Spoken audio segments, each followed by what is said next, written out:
All right, welcome back to another episode of Math with Dr. Math. So we're going to look at solving quadratic equations like this one by completing. So we're going to solve by completing the square. All right, so we beefed this problem up a little bit because if you notice, we have a leading coefficient of 2 in front of our x squared term. So what we're going to want to do is we want this to be a 1, all right, so that we could go ahead and complete the square. So a few things we could do here. So what I'm going to do is let me go ahead and I'm going to divide both sides by whatever that leading coefficient is. So since I have a 2 there, I'm going to divide both sides, right? Every single one of these terms by 2. All right, in doing so, I'm left with x squared plus 3 halves x minus 5 halves equals 0. All right, and now we could go back to business as usual. So if you missed our last lecture, what we said was we wanted our x terms, whatever has an x, to be isolated on one side of your equation. Whatever doesn't have an x, you want to move it to the other side. So let's go ahead and add our 5 halves to both sides. So I'm going to add 5 halves there, and I'm going to add 5 halves to this side of the equation. All right, so these cancel on our left-hand side. So we're left with x squared plus 3 halves x equals positive 5 halves. All right, and so we're completing the square. So we're going to focus on this middle term, our b term here. So we take this middle term, right, or excuse me, my b term, and what we're going to do is off to the side here, let me go ahead, I'm going to take that number, 3 halves, I'm going to divide it by 2, which is the same thing as multiplying it by 1/2, and then I'm going to square it. So in doing that, I end up with 3/4 squared, which we know is 9/16. So what we're going to do is nothing changes. This 9/16 we add it to both sides.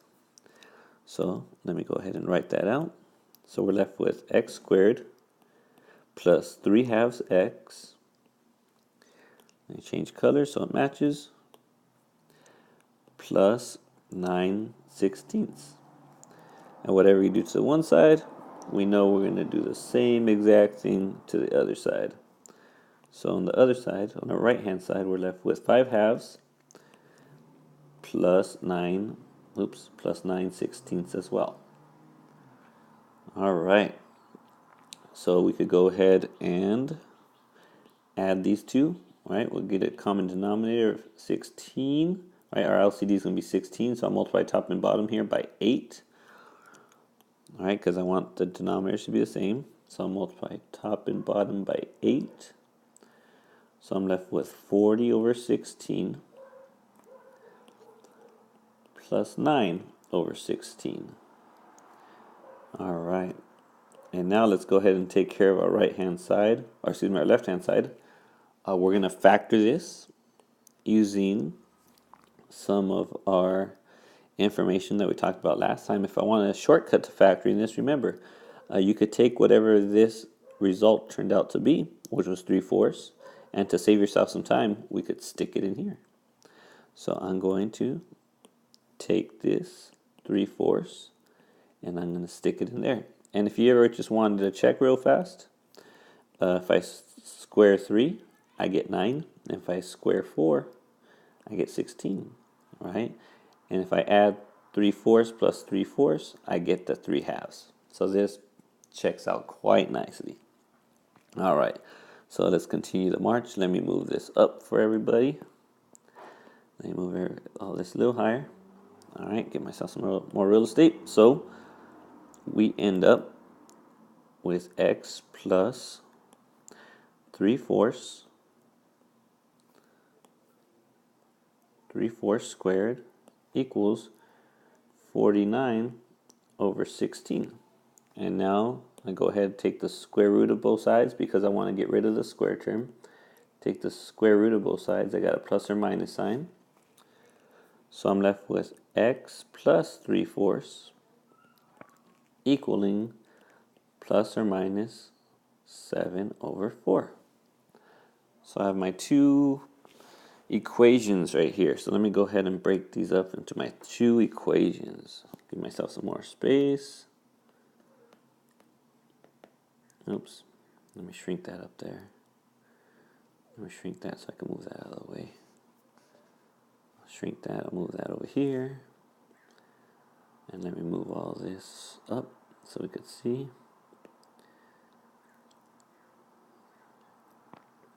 Alright. So I got my two equations here. So one equation is going to be x plus 3/4 equals that negative 7/4. And my other equation ends up being x plus 3/4 equaling positive 7/4. And now we solve for x. So I subtract 3/4, subtract 3/4. We end up with x equaling negative 10/4. So x equaling negative 5/2. I'm going to subtract 3/4, subtract 3/4, x equaling 4 over 4, which equals 1. X equals 1. All right, so there you have it, folks. There are your two solutions, and of course, we want to check them out. So we'll plug each one of those in, and what we're going to see is they both check out. All right, so this is our example of completing the square when our leading coefficient is not 1. All right.